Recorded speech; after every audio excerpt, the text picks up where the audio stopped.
Buenísimo. Muchas gracias, tío, nuevamente, y un cordial saludo a todos quienes nos acompañan hoy. Agradezco al Señor nuevamente el tener la oportunidad de predicar las buenas noticias acerca del Señor Jesús, mensaje que llegó a mi vida de manera gratuita, aunque yo no lo merecía, y asimismo, como llegó a mis oídos la noticia de que el reino de los cielos se había acercado, proclamaré entonces también ese mismo mensaje de salvación a ustedes, para que así como yo lo recibí, lo reciban ustedes también, sin merecimiento alguno, de manera gratuita, y todo esto únicamente por la gracia de Dios. Quiero llamar su atención entonces en esta tarde, en primer lugar, al texto en la carta del apóstol Pablo a los Gálatas, capítulo 1, versículos del 8 al 9, con el fin de introducir el mensaje del Evangelio, el cual proclamaré posteriormente en torno al texto en Hechos, capítulo 20, versículos del 20 al 21. Procederé entonces con la lectura de Gálatas 1, del 8 al 9, en dos versiones de las Escrituras, inicialmente en la versión Reina Valera 1960 y posteriormente en la nueva traducción viviente. Gálatas 1, del 8 al 9. Dice así la palabra del Señor. Mas si aún nosotros o un ángel del cielo os anunciare otro evangelio diferente del que os hemos anunciado, sea anatema. Como antes hemos dicho, también ahora lo repito. Si alguno os predica diferente evangelio del que habéis recibido, sea anatema. O como dice la nueva traducción viviente, si alguien, ya sea nosotros o incluso un ángel del cielo, les predica otra buena noticia diferente de la que nosotros les hemos predicado, que le caiga la maldición de Dios. Repito lo que ya hemos dicho. Si alguien predica otra buena noticia distinta de la que ustedes han recibido, que esa persona sea maldita.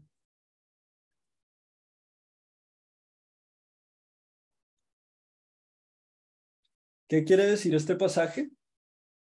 Vemos que el apóstol hace énfasis en una sola idea, haciendo uso del recurso de repetición.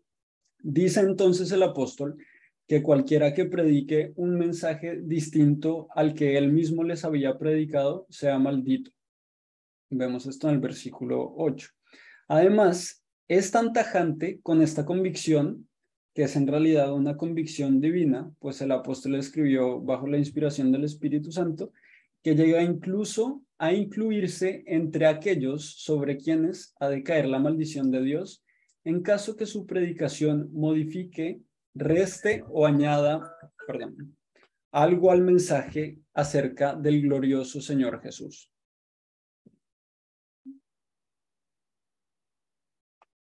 Posteriormente, en el versículo 9, vuelve entonces e insiste diciendo, si alguno os predica diferente evangelio del que habéis recibido, sea anatema. ¿Qué podemos derivar entonces de este texto? Que el evangelio es un mensaje particular, que es un mensaje muy preciado por Dios y que es entonces un mensaje cuya pureza Dios resguarda advirtiendo a todo ser vivo acerca de la terrible maldición que conlleva modificar, agregar o restar algo de este mensaje. Pero ¿por qué no vemos caer la maldición de Dios sobre aquellos que son falsos maestros como fuego consumidor? ¿No sería entonces mucho más fácil saber cuál es el mensajero de Dios y cuál es el mensajero de Satanás disfrazado de mensajero de luz? La verdad es que ni aún así el ser humano pecador se sujetaría al mensaje de Dios, puesto que resulta que el mensaje divino no está hecho para enaltecer al hombre ni para alimentar su orgullo, sino que el Evangelio, según la Biblia, exalta a Dios y más precisamente exalta a la persona del Hijo, por su encarnación amorosa, generosa, empática, humilde y desinteresada, su vida obediente, su sacrificio perfecto, único e irrepetible en la cruz del Calvario, su poderosa resurrección, su ascensión y su glorificación, pues Jesús subió al Padre y tiene ahora él un cuerpo glorificado y está sentado en las alturas a la diestra de Dios. Y así lo predijo el apóstol Pablo en su segunda carta a su discípulo Timoteo. que ni aún así el ser humano pecador se sujetaría al mensaje de Dios. Y esto lo podemos ver en 2 de Timoteo 4, del 1 al 4, donde leemos: Te encarezco delante de Dios y del Señor Jesucristo, que juzgará a los vivos y a los muertos en su manifestación y en su reino, que prediques la palabra, que instes a tiempo y fuera de tiempo, redarguye, reprende, exhorta con toda paciencia y doctrina, porque vendrá tiempo cuando no sufrirán la sana doctrina, sino que teniendo comezón de oír, se amontonarán maestros conforme a sus propias concupiscencias, y apartarán de la verdad el oído y se volverán a las fábulas. Ahora nuevamente, en Nueva Traducción Viviente, son los versículos 3 y 4, dice la palabra del Señor así: Llegará el tiempo en que la gente no escuchará más la sólida y sana enseñanza, seguirán sus propios deseos y buscarán maestros que les digan lo que sus oídos se mueren por oír, rechazarán la verdad e irán tras los mitos. Como es sabido, en la actualidad hay muchas religiones que se dicen cristianas, pero que tienen creencias y mensajes diametralmente opuestos, y esto no hace sino crear confusión entre aquellos que se hacen llamar cristianos o aquellos que simpatizan con la fe cristiana. Y por esta razón es que considero que hemos de empatizar con aquel hombre o mujer que en medio de este contexto de confusión se pregunta: entonces, ¿cuál es el verdadero mensaje cristiano?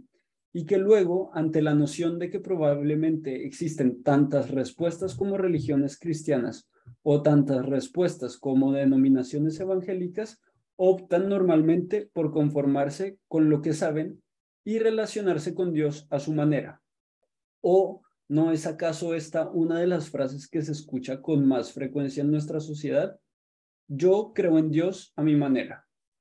Pero si uno le consulta a este tipo de persona por los atributos o características de Dios o por aquello que Dios requiere de nosotros para ser salvos, las respuestas por lo general son bastante superficiales e incluyen cosas del tipo: Dios es amor y lo importante es ser una buena persona. Y entonces viven su vida sin cuestionar si aquello que creen o aquello que se les enseña en su religión es bíblico. Aun cuando aparentemente tengan un aprecio por la Biblia, dichas personas se conforman con ser meros oyentes, o quizás vayan un poco más allá haciendo el esfuerzo de estudiar, pero más bien para reforzar aquello que les enseñan, lamentablemente, cayendo en el peligroso sesgo de confirmación. Por ejemplo, los testigos de Jehová son muy estudiosos, pero solo consumen material de la sociedad bíblica Watchtower. Y cuando se les pregunta qué es lo que realmente dice la Biblia acerca de la deidad de Jesús o acerca del camino de salvación, han sido entrenados para buscar respuestas únicamente a través de su sitio oficial o por medio de la revista oficial de su religión, la Atalaya. Pero hay de todo aquel que tergiverse el mensaje de la palabra de Dios. Y destaco acá el hecho que la advertencia de maldición recae sobre quien predica, es decir, que hay que tener mucho ojo si se pretende comunicar el mensaje de Dios. Ahora bien, volviendo al pasaje en 2 de Timoteo capítulo 4, vemos que los versículos 3 y 4 nos informan que llegará el tiempo en que la gente no escuchará más la sólida y sana enseñanza, sino que seguirán sus propios deseos y buscarán maestros que les digan lo que sus oídos se mueren por oír. Rechazarán la verdad e irán tras los mitos. Vemos entonces que el problema no es la gran disponibilidad de mensajes. El problema entonces no viene por el lado de la oferta, sino que viene por el lado de la demanda. El problema no es este contexto de confusión por el sinfín de religiones cristianas que existen en la actualidad, sino que esta variedad parece ser el producto que viene a suplir el capricho de cada ser humano por escuchar lo que sus oídos se mueren por oír, siguiendo sus propios deseos y dándole de este modo la espalda a Dios y a su palabra. O como le escuché decir alguna vez a un predicador amigo, el corazón del problema es el problema del corazón. No obstante, recalco el hecho que empatizo, y creo que acá puedo hablar también por mis hermanos, empatizamos con aquel hombre o mujer de duro corazón que apela a este contexto de gran confusión para escudarse o para justificar su fría indiferencia para con Dios y para con su palabra. Pero ¿por qué empatizamos con usted? Se preguntará. porque nosotros también en otro tiempo éramos necios, desobedientes, extraviados, esclavos de deleites y placeres diversos, viviendo en malicia y envidia, aborrecibles y odiándonos unos a otros, como dice el apóstol Pablo en Tito 3, versículo 3, o como también leemos en 1 Corintios 6, del 9 al 11, cuando el apóstol Pablo exhortaba a los miembros de la iglesia de Corinto a resolver sus diferencias entre creyentes y a vivir vidas santas, dignas de su nueva vida en Cristo, recordándoles de dónde Dios les había sacado, diciéndoles: ¿o no saben que los injustos no heredarán el reino de Dios? No se dejen engañar, ni los inmorales, ni los idólatras, ni los adúlteros, ni los afeminados, ni los homosexuales, ni los ladrones, ni los avaros, ni los borrachos, ni los difamadores, ni los estafadores heredarán el reino de Dios. Y esto eran algunos de ustedes, pero fueron lavados, pero fueron santificados, pero fueron justificados en el nombre del Señor Jesucristo y en el Espíritu de nuestro Dios. Es por esto que empatizamos entonces con usted que nos escucha, porque nosotros en algún tiempo éramos igual que usted quien aún no tiene noción clara de qué es lo que dice la Biblia acerca de Dios, acerca del pecado y acerca de la salvación, entre otras cosas. Además, como creyentes, sabemos que por muy sabio que usted sea, si está usted apoyándose en su propia sabiduría, es imposible que usted haya logrado llegar a conocer el camino de salvación que Dios ha establecido para nosotros los pecadores, puesto que tenemos el registro en 2 de los 3 evangelios sinópticos, precisamente en Mateo y en Lucas, de una oración que hizo el Señor Jesús al Padre diciendo, y leo en Mateo 10:25, te alabo, Padre, Señor del cielo y de la tierra, porque escondiste estas cosas de los sabios y de los entendidos y las revelaste a los niños.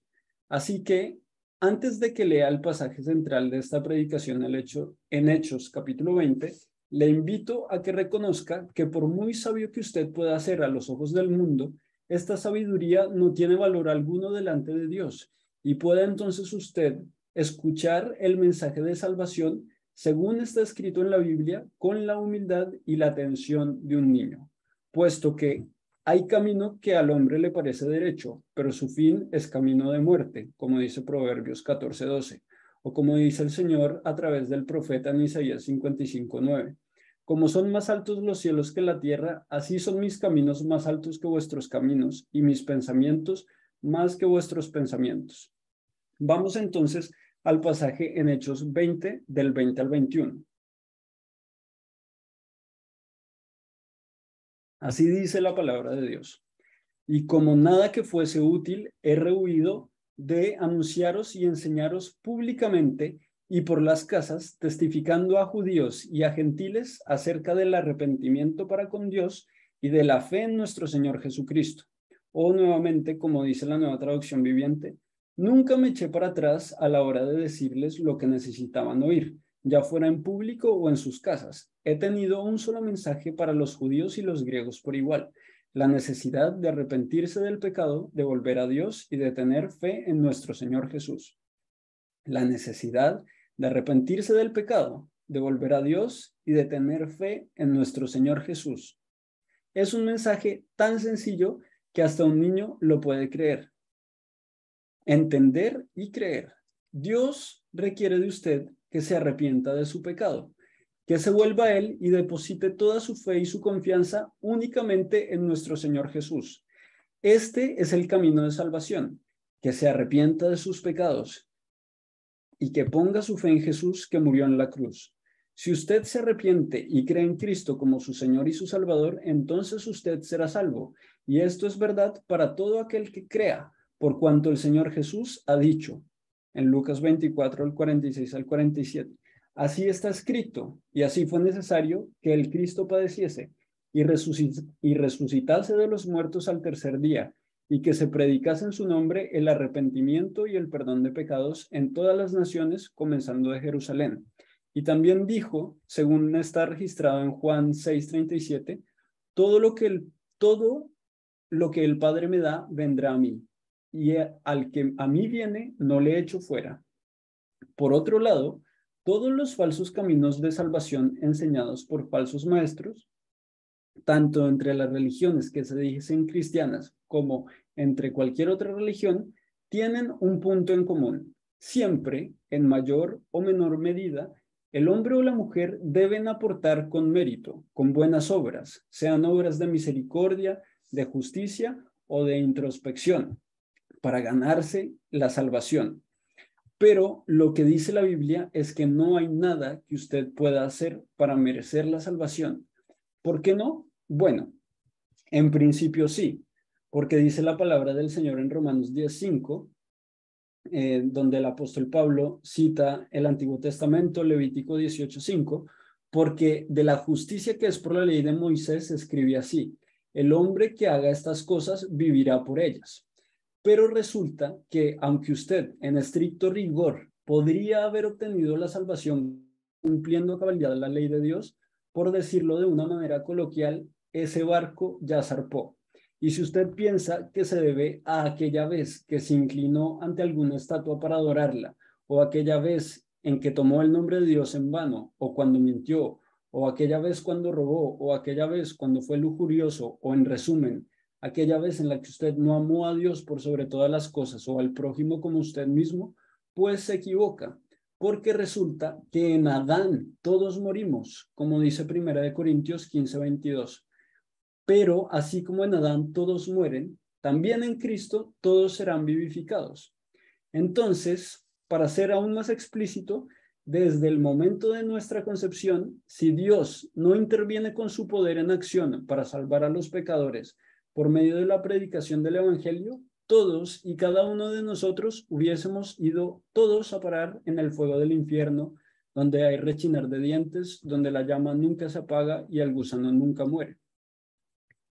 Salmo 51:5 dice el rey David: he aquí, en maldad he sido formado y en pecado me concibió mi madre.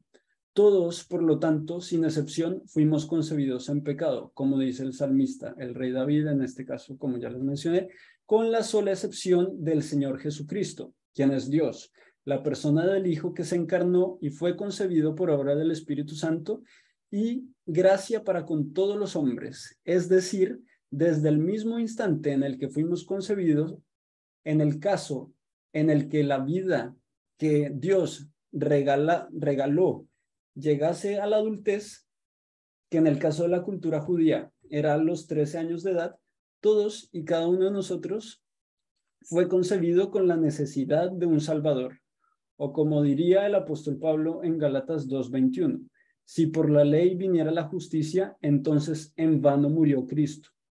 Dado entonces el hecho irrefutable que no hay justo, ni aun uno, que no hay quien entienda, no hay quien busque a Dios, sino que todos nos desviamos y que por tanto todos estábamos destituidos de la gloria de Dios, podemos entender entonces que el propósito de la ley, dado este contexto y esta condición de pecado en la que nos encontramos como humanos, el propósito de la ley es entonces el que vengamos al conocimiento del pecado, según dice Romanos 3:20.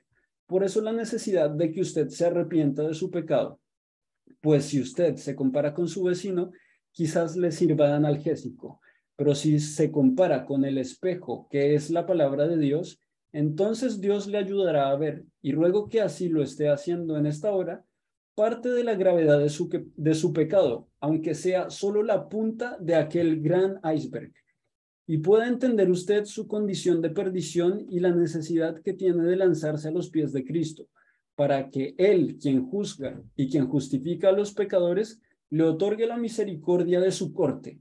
Y aunque usted haya sido rebelde, como todos nosotros alguna vez lo fuimos, venga a ser contado entre los justos. Y justo solo hay uno, el Señor Jesús.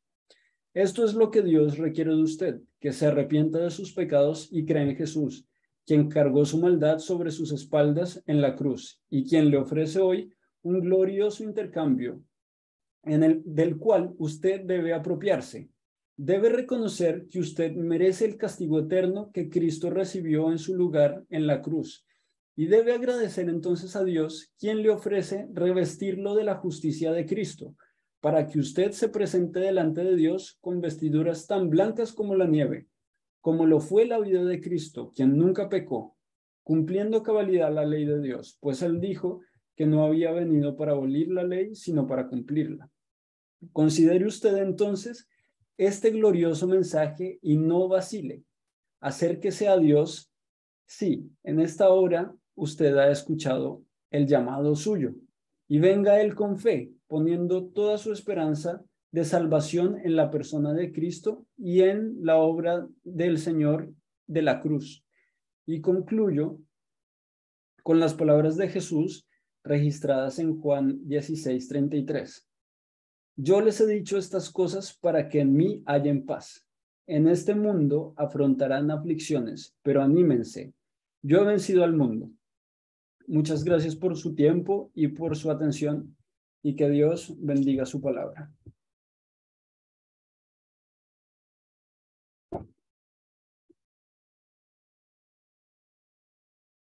Oh, muy bien, muy bienvenidos, muy bien, bienvenidos.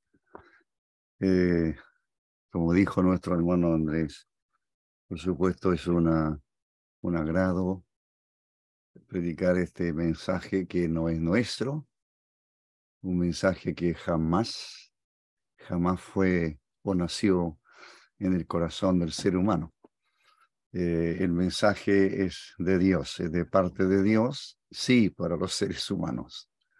Así que estamos agradecidos del Señor que podemos llegar a sus hogares y anunciarles, predicarles, enseñarles, compartir con vosotros qué es lo que Dios quiere que usted sepa, qué es lo que Dios. Estoy pensando, por supuesto, en personas, y no les conozco a todos, pensando en personas que puede ser, probablemente, nunca hayan escuchado lo que la Biblia llama, lo que el Señor llama y lo que nosotros también hemos aprendido a llamar el Evangelio de Dios. Así se llama, el Evangelio de Dios. El apóstol Pablo incluso aclara más y dice el Evangelio de Dios acerca de su Hijo. Acerca de su Hijo. El Evangelio, el vocablo Evangelio, y se leyó en Gálatas o se mencionó en Gálatas cuando Pablo escribe a ellos y le dice no hay otro evangelio. El evangelio es un mensaje de parte de Dios para los seres humanos. De tal manera amó Dios al mundo que ha dado a su Hijo unigénito para que todo aquel que en él cree no se pierda, mas tenga vida eterna.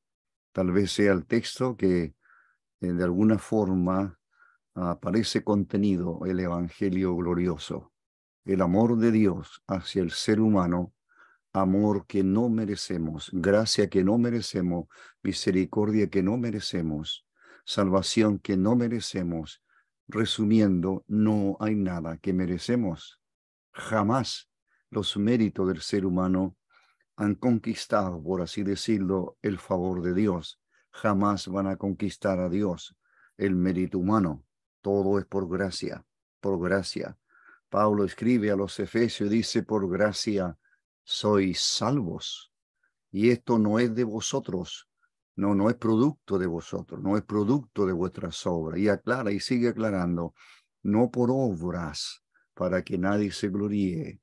Así que, no sé si usted ha escuchado antes este mensaje glorioso, pero si no lo ha escuchado, ya escuchó una parte a nuestro hermano André, y yo ahora quiero leer en 1 Corintios solo 2 pasajes, porque el apóstol está extremadamente preocupado. Ya mostró su preocupación frente a los Gálatas. Encuentra que en las iglesias, en plural, las iglesias de Galacia, no sé si serían todos, pero en aquella provincia, y los Gálatas así llamados, que habrían confesado en su momento ser creyentes en Cristo, habiendo oído el glorioso evangelio único y verdadero, porque no hay otro evangelio. Eso es lo que le dice Pablo. No existe otro evangelio. No puede haber otro mensaje. El mensaje no se puede tergiversar. El mensaje no puede confundir al ser humano. Hay cientos una diversidad de religiones en este mundo. Y la persona se pregunta con justa razón, ¿cuál es la verdadera? Hay diversidad de iglesias, congregaciones, como quiera llamarles, pero ¿cuál es la verdadera? Y entonces, toda la confusión que existe exclusivamente es el resultado de un desconocimiento de la palabra de Dios, la Santa Biblia. Así que, si hay un alejamiento de la palabra de Dios, si hay interpretaciones erróneas de lo que Dios dice en su palabra, si imponemos nuestra forma de pensar por sobre lo que Dios dice, eso sí que es un gran pecado delante de Dios. Somos responsables entonces de ajustarnos a lo que Dios dice. El apóstol Pablo escribe a los Corintios, en su primera epístola, escribe 2 epístolas a los creyentes de Corinto, de la ciudad de Corinto, y les dice en el capítulo 1 y en el versículo 17, pues no me envió Cristo a bautizar, no me envió Cristo a bautizar, sino entre paréntesis, el bautismo cristiano es un mandamiento que hay que cumplir. El apóstol Pablo, antes de esta lectura, pero por tiempo no lo hago toda la lectura, él dice que él sí bautizó a una familia de Estefana bautizó a otro, pero ya no se acuerda, porque en realidad otros lo pueden hacer. No quiere decir que el bautismo no tenga importancia. No es necesario para ser salvo. No, no, no, no. El bautismo es un claro testimonio público de que ya somos salvos. No es para que seamos salvos. Muy bien. Entonces Pablo en el capítulo 1 y versículo 17 dice, bueno, Cristo a mí, a él, no me envió a bautizar, no. Dice él, sino a predicar el evangelio. Esa es la tarea. Me envió a predicar el evangelio. El evangelio son las buenas nuevas de salvación. Es el mensaje, como estaba diciendo antes, es el mensaje de parte de Dios para nosotros, para usted, para mí, para todo ser humano. El evangelio es una buena noticia. El evangelio de Dios. No me envió Cristo a bautizar, sino a predicar el evangelio. Esa fue su tarea y por eso el apóstol y todos los apóstoles y muchísimos millones de creyentes hasta hoy, durante los 2000 años que lleva el cristianismo, han ido a otros lugares para proclamar este mensaje y se sigue predicando el evangelio. El apóstol Pablo está preocupado. ¿Preocupado de qué? Es extremadamente cuidadoso de que el evangelio se predique de tal manera que no confunda a las personas, por un lado. Pero aquí está hablando que dice que el Señor, Cristo, dice él, me envió a predicar el evangelio. Pero debo predicar, enseñar, proclamar, anunciar, todos esos vocablos se pueden usar, son sinónimos. Y Pablo dice, a mí no me envió Cristo a bautizar, sino a predicar el evangelio, a proclamarlo, a anunciarlo a toda persona que encuentre. Pero tengo que ser cuidadoso, dice el apóstol. ¿Cuáles son los cuidados en los cuales debo extremarme? Que no debo, dice aquí, no debo hacerlo con sabiduría de palabras. No debo hacerlo con sabiduría de palabras. Así que predicar el evangelio, no, por supuesto que nos preocuparemos. Siempre cada hermano que predica el evangelio tiene que procurar ser claro en lo que hace, ser claro en su hablar, por supuesto. Por supuesto que sí, el lenguaje bien usado. Pero no tendrá que escoger palabras. Aquí dice, no con sabiduría de palabras. No con sabiduría de palabra. ¿Por qué? ¿Por qué no puedo o no debo predicar el evangelio con sabiduría de palabras? Y eso no cabe ninguna duda que hace alusión a un lenguaje más bien centrado en el conocimiento humano, tal vez, de las cosas y del lenguaje. Pero el apóstol Pablo, su preocupación es para que no se haga vana la cruz de Cristo, para que no se haga vacía, no se haga vana, sin valor. O sea, si disfrazo el mensaje con un lenguaje florido, etcétera, etcétera, eso no hará que la persona realmente sea convencida por Dios, por el Santo Espíritu de Dios, para creer. ¿Por qué? Porque lo que está oyendo tal vez a un hombre lleno de sabiduría, pero que no es de Dios, es humana. Y esa es la preocupación del apóstol. Entonces, número uno, aquí tenemos a un predicador, a un enseñador extremadamente cuidadoso cuando él proclama el evangelio. Porque corre el peligro, dice él, corro el peligro de que la cruz de Cristo pierda su valor, vano, algo vacío, pierde valor, no tiene valor. Así que el apóstol está hablando y ya usted podría concluir, los hermanos podemos concluir ya que el tema del evangelio es Cristo. El tema del evangelio es una persona y no solo es la persona de Cristo, sino que es su sacrificio allí en el Calvario, porque Él fue crucificado por nosotros, por nuestros pecados. La palabra de Dios dice que Dios cargó en Él, en su Hijo, Cristo, en la cruz del Calvario. Dios cargó en Él el pecado de todos nosotros. La cruz de Cristo, su sacrificio, su vida entregada, ese es el meollo, eso es lo más importante, ese es el centro del mensaje del evangelio en la cruz de Cristo. Por tanto, al conversarlo, al proclamarlo, al predicarlo, anunciarlo, tengo que ser cuidadoso de que la cruz, que el sacrificio de Cristo no pierda su valor. ¿Por qué murió Cristo? ¿Sabe usted por qué murió Cristo? ¿Por qué fue crucificado allí? ¿Qué pasó en la cruz? ¿Qué pasó en el Calvario? Jesús está en medio de dos ladrones, dos malhechores.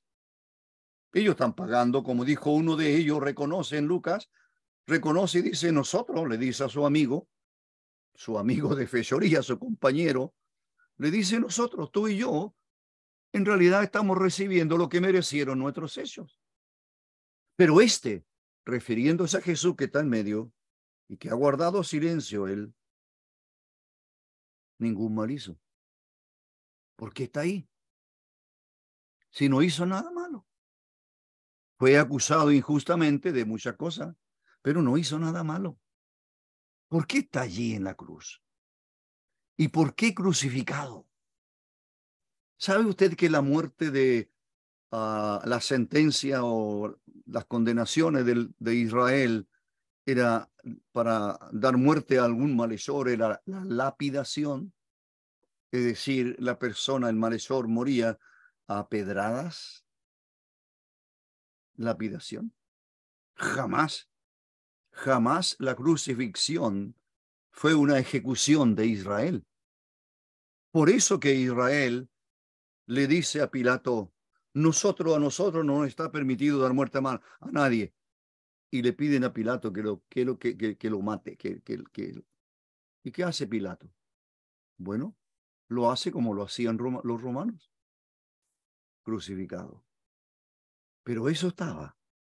Por supuesto, era el propósito de Dios, que el mismo Señor, estando antes de ir a la cruz, estando aquí en la tierra enseñando, él dijo una vez que él sería levantado entre el cielo y la tierra, así como Moisés, conoce a Moisés, así como Moisés en el desierto, así como Moisés levantó la serpiente una serpiente de bronce. ¿Qué hizo? La puso sobre un asta, sobre un palo largo, una vara, la puso arriba, una serpiente de bronce. De tal manera que miles de judíos que habían sido mordidos por serpientes ardientes, venenosas, y se están muriendo, el mensaje de Dios es: mirad a la serpiente. ¿A cuál serpiente? A aquella que está levantada en aquel palo. Figura de las serpientes que les han mordido. Mirad a ella, porque ese es el mensaje de Dios. Y el Señor, hablando con Nicodemo, este maestro de la ley, un hombre de letras, y entonces el Señor le dice: así como, de la misma manera que Moisés levantó la serpiente en el desierto, así el Hijo del Hombre, él, Jesús de Nazaret, Jesucristo, nuestro Señor Jesucristo, él sería levantado. ¿Para qué? Para que todo aquel que crea en él no se pierda, mas tenga vida eterna. ¿Dónde irá usted cuando termine su tiempo aquí en este mundo? Porque no va a dejar de existir, ¿no? Usted seguirá existiendo por la eternidad. Y la muerte, no se termina todo con la muerte, dice usted. No se termina todo. La muerte, la Escritura lo señala como un partir. Yo quisiera partir, dice Pablo, y estar con Cristo. Para un creyente, la muerte es partir de este mundo, abandonar el cuerpo para ir a la presencia de Dios. El cuerpo, sin su ocupante, se irá a la tumba. Pero la persona, que es usted, que vive en este cuerpo, la persona, el alma, se va a la presencia de Dios y es salvo. Si sus pecados han sido perdonados, porque creyó en Cristo, el único Salvador, porque el único medio de salvación. Como dijo el Señor: yo soy el camino, la verdad y la vida. Nadie va al Padre sino por mí. Yo soy el camino. Yo soy la puerta, dijo él. El que por mí entrare será salvo. Yo soy la puerta. Hay una sola puerta que te lleva a la presencia de Dios. Hay un solo camino que te lleva a la presencia de Dios. Pero tienes que creer en el Hijo de Dios que murió en la cruz del Calvario por salvarnos. ¿Y qué de los que no creen? Bueno, no hay sino un lugar de condenación eterna. Hay un juicio venidero llamado juicio final por alguno. Hay un juicio, pero después del juicio hay solo condenación. Entonces, ¿qué está haciendo Pablo? Pablo está diciendo: yo soy o quiero ser siempre tremendamente cuidadoso de que al proclamar el evangelio no use palabrerías, aunque sean muy bonitas las palabras. No puedo engañar a las personas con algo que no es cierto. No puedo decirle que mire, en realidad, pues posible, a lo mejor, si usted se porta mejor. No. El evangelio es uno solo. Y el apóstol Pablo dice: para que no se haga vana la cruz de Cristo. La cruz de Cristo se refiere a su obra en la cruz, se refiere a su sacrificio, se refiere a su dolor, se refiere a su vida que entregó. Dios mío, dijo él, ¿por qué me has desamparado? Él fue desamparado para ampararnos a nosotros, Dios. Dios nos ampara a nosotros, pero desamparó a su propio y único Hijo. ¿Por qué? Porque su Hijo, allí en la cruz, hecho hombre, está él ocupando el lugar del pecador, está llevando en su cuerpo mis pecados los llevó él. Creí en él. Sí, hace 59 años, creí este mensaje glorioso. Cristo murió por mí. Soy salvo, perdonado. ¿Merezco ello? No, para nada. Fue un regalo de Dios. Por gracia soy salvo. Es un regalo. Vuelve a tocar el tema el apóstol, lo retoma un poco en el capítulo 2 y versículo 1 de esta epístola. capítulo 2, versículo 1 de esta epístola, lo retoma de nuevo el tema de proclamar el evangelio. Y dice así el versículo 1 del capítulo 2. Así que, hermanos, porque escribe a una iglesia, a los hermanos, cuando fui a vosotros, a los corintios, cuando él llegó a la ciudad a predicar, cuando fui a vosotros, para anunciaros el testimonio de Dios. Mire cómo le llama ahora. En la primera lectura le llamó, no me envió Cristo a bautizar, sino a predicar el evangelio. Me envió a predicar el evangelio. Y ahora, mire, usa con otras palabras, pero es la misma verdad. Y él dice así que, hermano, cuando fui a vosotros ese fue el propósito, fui a vosotros, les visité, les prediqué, les enseñé, proclamé, les anuncié ¿qué? Para anunciaros, y aquí usa la palabra anunciar. Acá había usado el vocablo predicar. Son sinónimos. Cuando fui a vosotros para anunciaros el testimonio de Dios, y así le llama al evangelio, el testimonio de Dios. Hay testigos muchas veces en los juicios, ¿verdad? Y alguna vez usted ha oído que hay testigos falsos, incluso cuando Jesús fue enjuiciado primeramente por el alto mando, por así decirlo, del pueblo judío en aquel entonces, los sumos sacerdotes, el Sanedrín, etcétera, los ancianos de Israel que gobernaban a Israel, pero bajo el yugo romano, aquellos pusieron testigos falsos. Y dijeron, por supuesto, falsedades acerca del Hijo de Dios. Bueno, el testimonio de esas personas, por supuesto, no era válido, pero para los judíos fue suficiente. Y entonces Jesús fue entregado por las autoridades judías a las autoridades romanas para que te crucificaran. Y el apóstol dice, cuando fui para anunciaros el testimonio de Dios. Mire, el testimonio, así se le llama al evangelio aquí, el testimonio de Dios. Lo que Dios ha hablado, ha testificado, es la única verdad. Es la única verdad. Ese es el problema del ser humano, de muchos y aún llamados religiosos. Es tergiversar lo que Dios dice. Entonces él dice, cuando fui a vosotros para anunciaros el testimonio de Dios, otra vez, la mismo cuidado, no fui con excelencia de palabras o de sabiduría. Como decía el capítulo 1, versículo 17, no fui con sabiduría de palabras. Acá dice, no fui con excelencia de palabras o de sabiduría. No. No es hermano a ese lenguaje propio.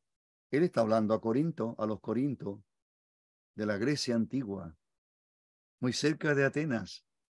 Allí está lo más grande de la ciencia y de las letras, Grecia. y los filósofos griegos y todos ellos, imagínense el lenguaje. Pero Pablo dice, yo no fui con excelencia de palabras, yo no soy un filósofo como los que ustedes tienen, no. Yo fui, dice él, para anunciar el testimonio de Dios, pero no con esa palabrería, no con ese lenguaje.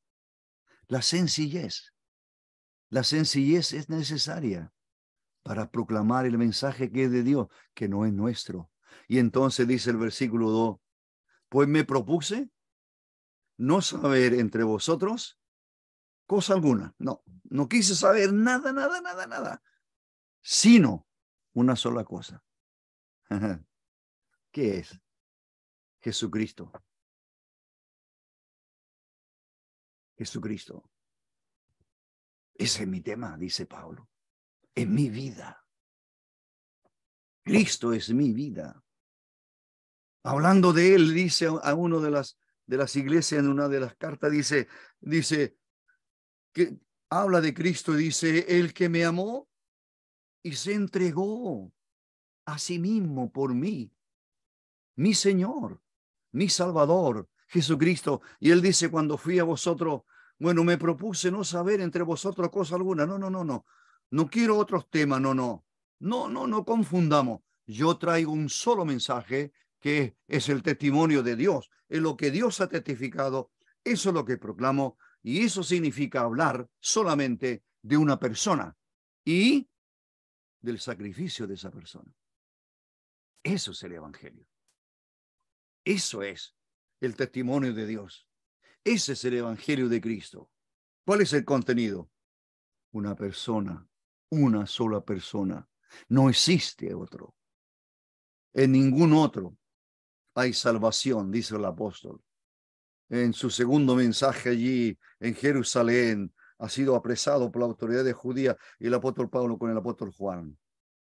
Y él habla de que hay un solo nombre en el cual podamos ser salvos. Un solo nombre. No hay otro Salvador. No existe otro evangelio porque no existe otro nombre o otra persona debajo del cielo dado a los hombres en el cual podamos ser salvos. En el cual podamos ser salvos. Pues me propuse, dice él, no saber entre vosotros cosa alguna sino Jesucristo.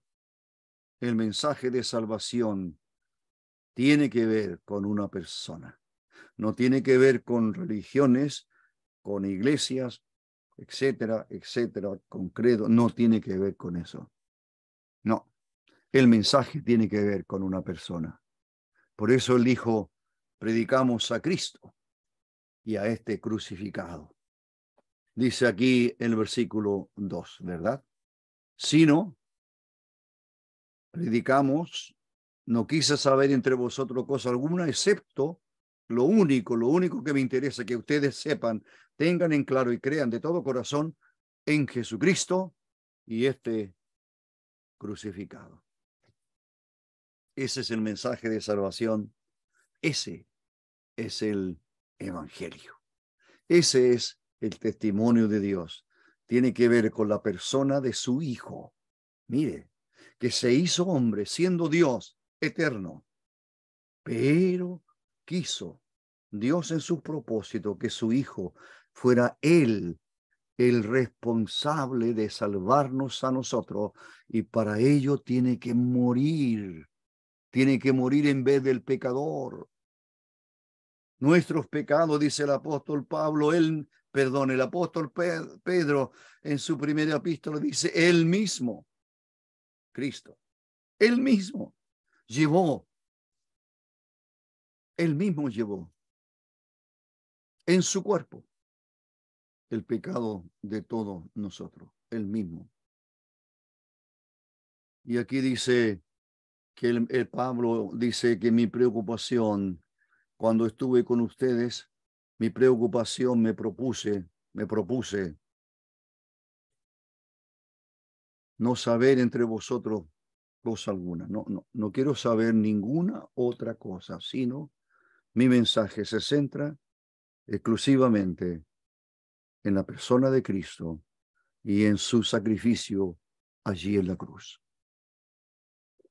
Eso es lo que usted tiene que creer, que el que está en la cruz del centro, en el centro de aquellos tres, el centro, la cruz del medio, el que está clavado allí es el Hijo de Dios que se hizo hombre, para así él poder, así sería él, por Dios, puesto como Salvador del ser humano.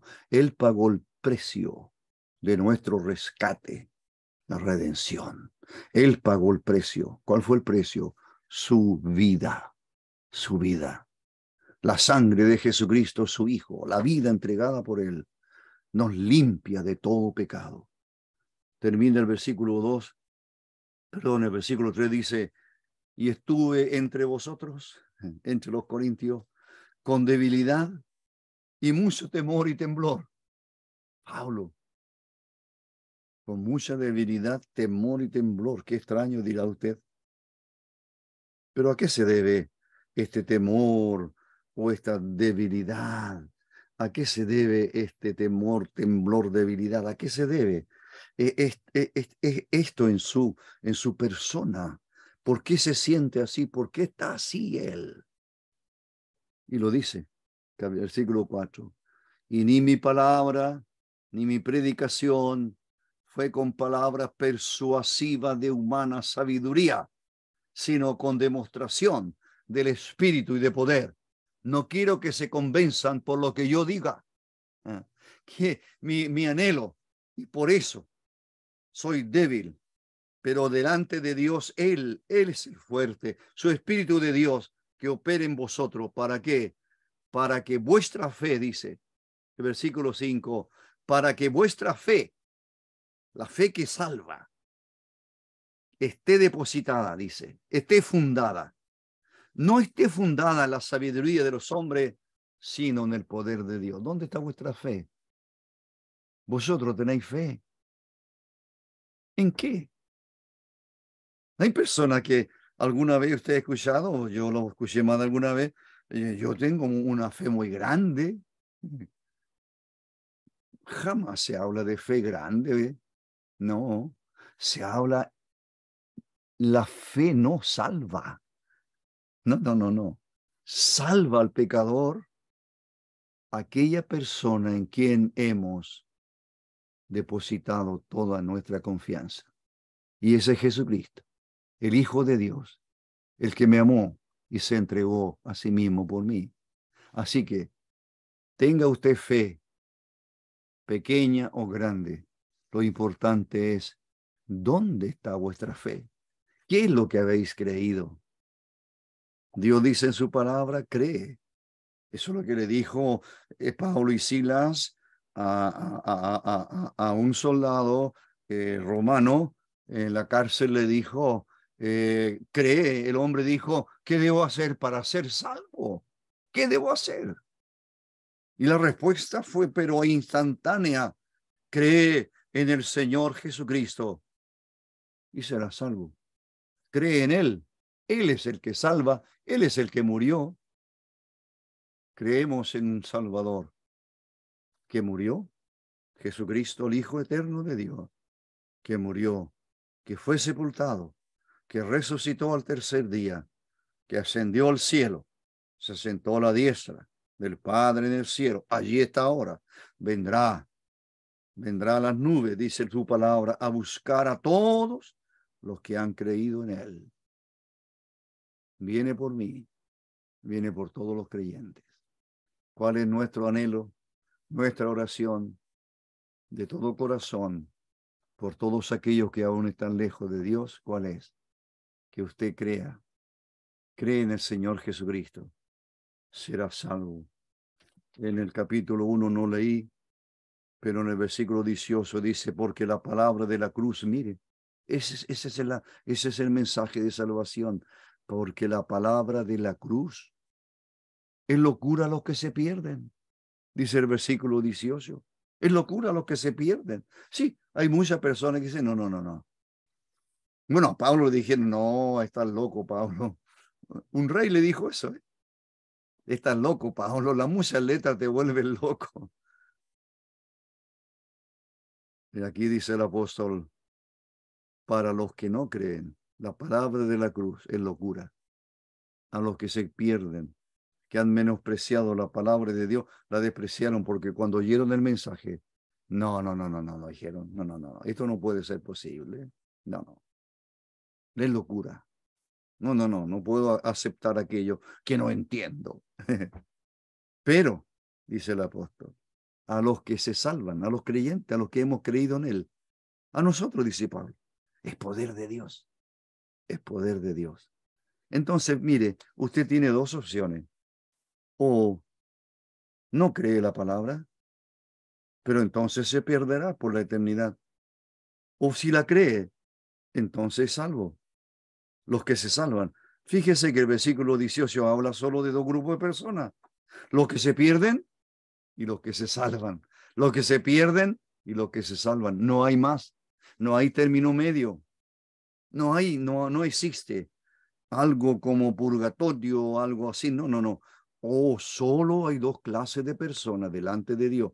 Desde el punto de vista divino de la salvación del alma, solamente hay dos. Están los que se pierden y están los que se salvan. ¿Puedo preguntarle, usted es de los que se salvan o de los que se pierden? La única manera de ser salvo es creer lo que la palabra de Dios dice, creer en el Hijo de Dios, que Él vino del cielo para morir por los pecadores. Él mismo lo dijo en estas palabras, que Él había venido a buscar y a salvar lo que se había perdido. Ahora mismo, si usted quiere, puede estar en su pieza, puede estar en algún lugar y puede usted hacer su propia confesión de pecador perdido y creer en el Hijo de Dios y será salvo. Oremos. Padre nuestro, Dios bendito, te damos gracias. Te damos gracias por la palabra, por el Evangelio, por como Pablo llamara el testimonio de Dios. Te damos gracias, Señor. Queremos que este mensaje siempre sea proclamado de forma comprensible, cierto, pero lo más importante, con el poder tuyo, con la guía, la dirección de tu Santo Espíritu.